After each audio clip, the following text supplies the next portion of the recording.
I'm Cody, we're your hosts. Today we're going to talk about market focus. By market focus, we mean picking what you're going to buy and resell and sticking with it. Before we get into that, we'll kind of we may have touched on the last episode, but we're also going to talk about how when we started, we would wander Goodwill for random things, and it didn't work. I know we talked about the Find It game. That was one random thing that kind of worked. I remember the exact same trip. We went and we bought some sort of circuit or electrical whatever thing, and we looked it up. We looked it up on, I think it's like a timer maybe. Yeah, it was a light timer. Electrical timer, and then we looked it up on eBay, and it was like $50. And we're like, dang, this is only $2 here. We got home, we opened it up because the box is all taped off. There were a bunch of old wall sockets in there. There were about 10 of them. So we ended up with a bunch of random wall sockets. And so that kind of is going to segue into what we're going to talk about in the latter half of this episode is what happens, how to adapt within your market when things don't go right. So let's talk about market focus and why it's important. When you don't pick a market, you waste time. When you don't focus, you waste time. And by that, I mean, you'll walk around stores just looking for something to sell rather than looking for what you know sells. And if you look for what you know sells, you can be really specific and look in more general areas, but also specific spots of a certain store, allowing you to save a lot of extra time. Because if you're wandering around looking for something that you can sell, you're going to end up walking through the entire store looking at every single item, and that's not realistic. We started focusing on electronics at first, and mainly vintage video games and some newer things if they sold well. And we got started because of my stepdad's N64 he let us sell. And Tyler had the great idea. He was like, hey, this worked really well. Why don't we look for video game things? So I guess what we did is we jumped online. We started looking at auctions and everything. And we came across this one website called eBid. And lucky for us, there was this storage unit, this guy selling out of a storage unit about 20 minutes away. And he had loads of video games, pretty much every single video game you could think of, every console, games, whatever it was. And we're like, dang, this is it. This is what we need to get started. This is exactly what we're looking for. And that was our first move into the market. And so the very first time we bought all these things was just an intense learning experience because we actually were sitting in class when we did it, and it was an auction, obviously, on this site. And so we had to bid on every item. And we were bidding on the items, we were trying to win. We actually did research and went through and picked, this is the max price for this is the max price for this, for every single item, to make sure we didn't lose money. All in all, at the end, we ended up paying about $700 or $800 for everything, all the stuff we had bought, and it was a lot of stuff. And right after we had asked him, we were like, hey, can we just buy it all from you? And he said, yeah, if you had come to me, I could have just given you a price. And we knew then that we could have gotten a lot cheaper. So as we were picking up, we were talking. We were like, yeah, this is what we do. This is what we really want to focus on. It's great that you find all this stuff. He was happy to have a consistent buyer, which made it easier for us. And so he would just, from then on, actually, he just sends us texts with all the pictures of all the stuff he gets when he gets it, and it's usually a few months in between. And then we'll just pick a price and decide on it, and we get it a lot cheaper than we did. And it took us a long time to recover from the $800 investment and actually start going positive just because we weren't sure what we were doing. And it's fine. We took a risk, which any podcast about starting a business, any podcast about business in general, you'll listen to them say over and over again, you must take risks. And that's what we did. And it paid off. It really did. It hurt us for to start. It hurt us It's for a a learning little curve. bit. And there's always a learning curve, which is a good point. And you're going to have to try to figure it out as you go. Make sure you do as much research as possible. I mean, we looked a ton of stuff up. We did tons of research in the week leading up to the auction. But And I do have to say, you can't even overlook the small details, because what had happened was we bought all these video game consoles, and we didn't think of the fact that half of them didn't come with any of the cords to actually get the systems running. And we didn't think of the fact that, like, hey, maybe these things don't work. They didn't say in the auction. The auction wasn't allowed to state if they worked or not. So we didn't even. I don't think we considered that. We just went and bought them assuming they all worked. Yeah, we assumed everything was there and they all worked, and it kind of bit us in the ass because we got home and we were looking at everything, and once we had kind of calmed down from the adrenaline of holy crap, we just spent $800 on video games. We filled up our entire small little apartment with video game boxes and boxes of all this stuff, and it kind of hit us, and we were like, man, we need to test this stuff. What if this stuff doesn't work? And as we were testing, sure enough, some of it wasn't working. And it kind of bummed us out a little bit because it made it a lot harder to make money. But what you got to learn from that is to just keep going through it and be like, hey, this doesn't work.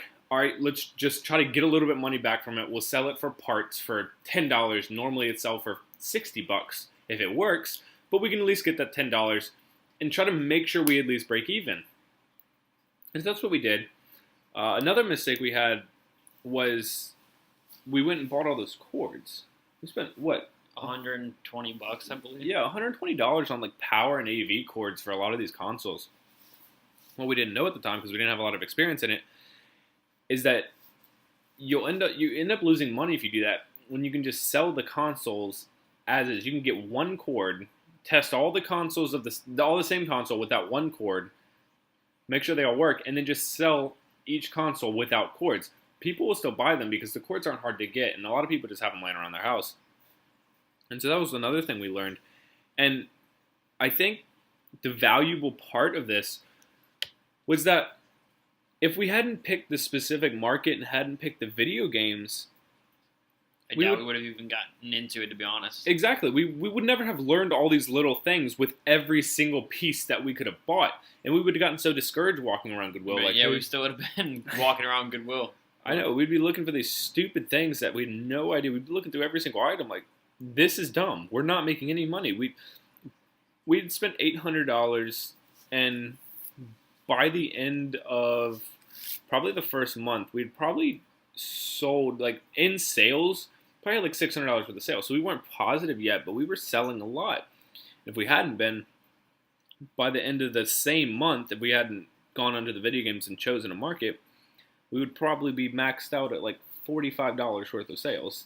And it would have been terrible. We'd have like $15 worth of profit because we were just picking, we didn't find items. If that. Yeah, we didn't have any opportunity. On the first item we sold. That's a good point. There was no margin into what we were doing. And the video games, we realized early on with the first N64 that there was a really high margin if we could find the right price. Finding the Charles who sold us the video games gave us the opportunity to make a right price and to set a right price because we could tell him what we wanted. And even with the auctions, we could choose a price to cut off so we knew that we would be making money for sure and that we weren't going to lose money. Because it's easy to calculate the fees and shipping and everything and deciding what to do free shipping and all that. But picking a market is essential to learning. Because you can't learn unless you have something to focus on. And I'm really glad we did learn that early on. And I hope this information allows for all you to learn that before. If you're thinking about starting something now, know that be specific for the beginning. We started branching out into clothing, which is becoming more of our main focus at this point, just because we have a bigger, what's the word I'm looking for? Bigger supply, I guess, with all the thrift stores. Right. And so we've learned video games, we've learned what to do, how selling works, how to focus on a margin to learn. And now we're doing clothing, which allows us to, we know that we have to learn before we jump into it. And there's also a learning curve with that. And we've even talked about, as far as video games goes, taking a more like conservative stand on it and not spending nearly as much as we are now, so we can increase our profit range when it comes to video games. Since we have this other this clothing market that we're dipping our toes into now, we have we have two different markets kind of coming together. So I guess you could say double the income, I guess. But I mean, we can focus on taking the older market that we were in and building the profit range higher, Yeah, as opposed to getting more sales. So we can focus on the clothing section of it right now. yeah, because we have the electronics are essentially they fueled this clothing, and now that we have the clothing going fairly strong and it's pulling in money, it'll allow us to, like you said, be more conservative with the prices we pay for the electronics, because we're not paying nearly as much as we did with the auction, but it's taking a lot of time to make our money back and then start making profit, just because we're investing in such big bulks of things, and some things are really specific. The good thing about the clothing is we get it really cheap. I mean, you go to thrift stores and you're getting things for a couple of dollars. $2. Yeah, you're getting things for a couple of dollars that you're selling for $30 or $40. You're making huge profit margins, which allows you buy a shirt for $2, you sell it for $40 after fees and everything. Say you make $30, and you have $28 in profit. That means the $28 you spend on everything else after that, you're just not even dipping into your actual money. It's still, you're breaking even once you spend another $28. So then you have all these pieces of clothing, and it kind of snowballs in itself to the point where it's self-sustaining. So we got the early start. We took the investment with the electronics. We used that to build up enough money, and now we're doing the clothing, and now everything is really self-sustaining. And that's a big thing we talked about, is becoming self-sustaining with what we could find in our markets. And so without picking a specific market, like I've said so many times, because I just really want to hammer it into to what you believe and how you think when you're in going on this endeavor to create a business, is choose wisely something you know. Choose wisely something that'll work. Do your research and take that risk. It's like if you don't focus on a certain market, what are you going to research? How to sell things on eBay. Okay, everyone does that. Your mom has some extra things sitting up in the attic. She goes and sells them on eBay. It's not that complicated. What you need to do is focus on a market, research the top selling things in that market, research what's working in that market, and what can go wrong in that market, everything about that market, and then you can capitalize on that market. Exactly. Because you're not really trying to just sell on eBay. You're not learning how to sell on eBay. eBay is not a complicated site to sell on. It's very straightforward. Well, before they did that stupid update, but that's another story. It's not a complicated site to sell on. Anybody can do it. What you're trying to do is make money. You are trying to build a business off of this. You're trying to profit and become self-sustaining off of this. That's the difficult part. Because like we figured out in the beginning with the Find It game, the dumb little cup, we can sell things on eBay. We can get people to buy the things we post on eBay, but we didn't make money. The key is to make a big profit off of it, big enough that it's worth your time, because you can't be wasting your time going around looking at stuff if you're not making any money. You might as well just get a boring job and do boring things for the rest of your life. You want to do this. You want to start a business. Everyone out there that's listening, you want to learn and you want to be your own boss. And that's important to remember. You have to keep your goals in mind so you're able to stick through the hours of research you have to do to learn how to choose a market and how to make money and how to successfully sell. And so when you're in a market, it allows you to really start to learn it. And you really start to be picky and choosy, which is important to making money, because if you're buying every single thing within the market, I mean, you're not even going out and buying everything you can buy that you think will sell. If you're even buying everything within the skill set you've acquired and the items you've decided to buy, it's still going to be difficult. That leads us to our next point, is be picky and be specific within your market. By that, I mean, choose what you want and don't be afraid to say no. when we're buying from Charles, we're sometimes going months without stuff, and so we start to run low. But if he sends us stuff that we don't think we're going to make money on, then we're not going to do it. yeah, we're not going to buy it. You can't just buy it because you're getting desperate. You have to learn how to sustain and find other ways. Remember, in between some of these, when we used to only focus on video games, when we would, like you said, go like maybe sometimes months between getting these wholesale lots from him, we would scroll like hours through Craigslist and other auctions and yard sales and everything, and we would be super picky with what we bought. Like if we saw something on Craigslist that we liked and that was priced right, we would contact the person, negotiate with them, and make sure the working condition, what it includes, everything, and then we would go purchase that thing. So we were being super picky with, we had thousands of things we could pick on all these different websites, and we would narrow it down to Yeah, we were only picking a couple things. Yeah. And it got to the point that when we got all these texts and these videos of tables full of stuff from Charles, that we'd know instantly whether or not we should buy it.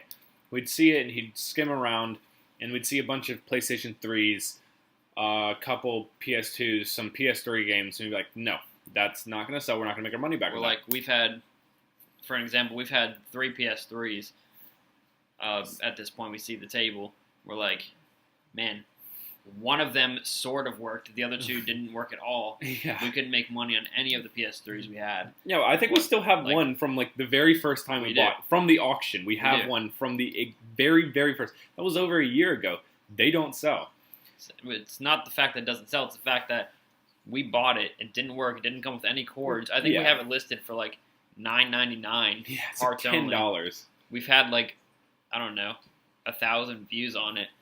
No one's buying it because who wants a PlayStation that doesn't work? Exactly. And vice versa, we see it in the first picture that comes through is an N64. Like, okay, we're probably going to buy this. I can't imagine that there's much other stuff that's going to outpower this, because when you see an N64, you're like, all right, there's $50 right there. If we spend $300, then we're already $50 back to making our money, and we just have to sell everything else plus a little bit more to make profit off of it.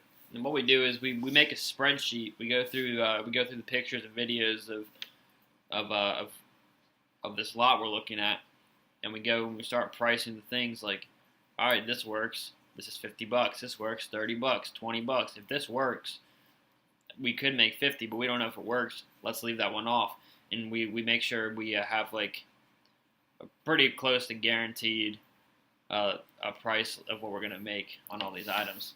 Yeah, when I say take risks, you have to trust your gut on things, but you also need to be calculated in your risk.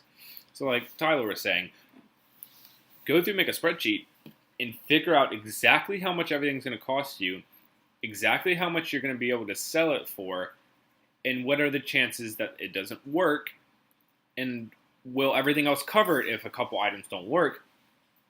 And so you can even get to the point, especially on eBay, where you look up N64 not working, or PS3 not working, or PS2 not working, or so-and-so not working, and you can figure out the prices of it if it's broken. You should also lowball your prices. So say the whole lot's $300, and you're seeing a couple systems, and they're selling on eBay for around $55. Give yourself like $47 as the sale price. And if you're still breaking even, then you know, oh, there we go. There's a bunch of profit sitting there because we didn't add it all together. And so when you're picking specific markets and you're really starting to learn it, you get to have these abilities, and you get to spend more time on maximizing your profits rather than trying to figure out if you can make profit, which is why it's so incredibly important to narrow down and learn as much as you can about a specific thing, because as much as some people would like to believe, nobody knows everything and nobody can know everything. So you need to pick something where you can know the most about a specific area of expertise, which will allow you to then get even more specific with it. I mean, that you can't hurt by being as specific as possible. We've learned that in the clothes because we're still new to this market. I think we started right around mid-October, I'd like to say. So it's only been a couple months.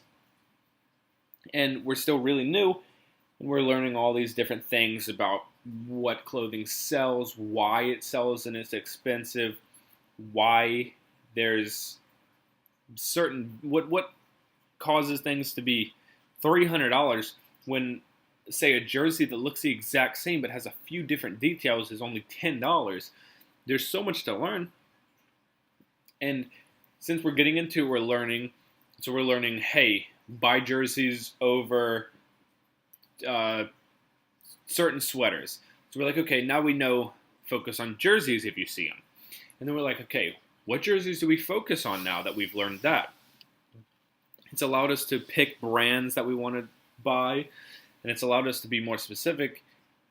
And so we're making less and less bad buys and more profitable sales because we're allowed to be picky.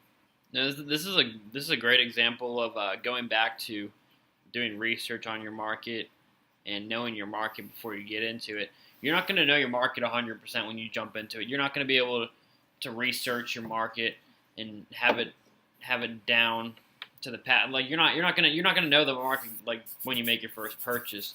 That's not what we're saying. We're not saying know your market 100% before you jump into it. We're saying get an idea of what your market's like, and a lot of it's going to come with trial and error. That's the way it's going to work. You're going to take some risks. Some are going to work out. Some aren't going to work out. That's just the way it is. That's the way it goes when we say learning your market. A lot of it is trial and error as well. Yeah, and a cool thing about some markets that I think is cool, but it also makes it difficult. It made it difficult for us. Is there can be different segments within the market. I know we've said the word market a lot this podcast, but I think it's important to just drill it into your brain that markets are important. Everyone will talk about it, but it's such a broad word, but also such a specific word. And it's something you really need to focus on, and you just need that word running through your head all the time if you're going to get into buying and reselling. Now with the clothing, we started with two different ideas and two different, again, markets to focus on. We had the thrifting, Goodwill type thing, Buffalo Exchange, where you buy cheaper clothes and try to sell them, and you're looking for real vintage, real rare things for really cheap prices. And then we had the side where it's go to Burlington or Ross and discount stores like those, buying high sought after shoes for a much higher price, but searching for ones that you can make a 40% margin on, and looking for jackets you can make margins on. So we tested both of them out for about a month, and we realized a month in, hey, none of the shoes we bought at Burlington have sold. 3 of the pieces of clothing we bought at Goodwill have sold. Let's try to focus on the Goodwill one and see what happens. And I do think we made the right choice. Yeah. So you're going to be presented with opportunities, and you could say those are challenges and roadblocks, but all in all, they're opportunities because you had the opportunity to go whichever route suited you best. There are plenty of people that are making $100,000, $200,000 a year flipping stuff from Burlington and Ross, and there are just as many people making $100,000, $200,000 a year flipping things from Goodwills and local thrift stores in different towns. Yeah, it's all about what you know better and what you feel more comfortable with. Yeah, exactly. You got to be comfortable and you got to enjoy it. Don't pick a market because everyone says it's the market to pick. Don't go into buying and reselling books if you cannot stand the sight of a library. That is not what you want to do. You're not going to enjoy it. You're going to hate it, and you're going to get up in the morning and be like, man, I got to go into a bookstore and buy a bunch of books and look up books all day. You're going to hate that. Pick something. If you love video games and you love playing video games, get into the video game because all you do all day is test and play video games. You can't go wrong with that. With the vintage clothing, all you do all day is look at dope clothes and try to pick things that are expensive.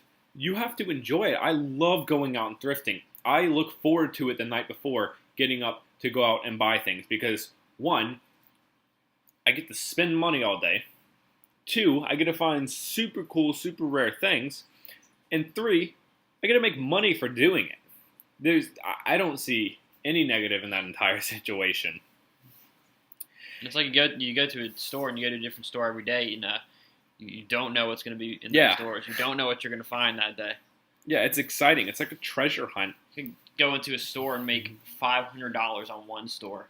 Yeah, we've gone in and found super rare things and had no idea what we were gonna find, and walk out having spent $10 or $11 and have like $50. I went in today. I haven't even told you what I found today. I told you what I found today. I found this pair of Ray-Ban sunglasses for $2. I also found a jersey that wasn't priced correctly, so I got it for $4. A nice brand new jersey. I found a vintage Beastie Boys long sleeve for $4, and I found it's a Polo Ralph Lauren Co. custom fit polo. I was watching a show earlier, and again, doing research. I always constantly do research, write notes in your phone. I have tons. That shirt could potentially go for $70 or $80. I spent $17 today. I have like $200 worth of stuff to sell. You never know what's going to happen. And I wasn't even planning on going out today. I'd already gone out today. This was on the way to Walmart. I was going out with a friend to go to Walmart, and I was like, hey, let's stop by here. I went to this store, I think 2 days ago, and I found all of this stuff. You never know.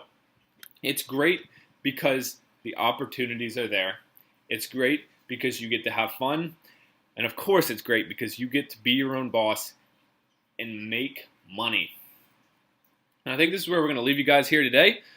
Next week, we're going to talk about where to start selling.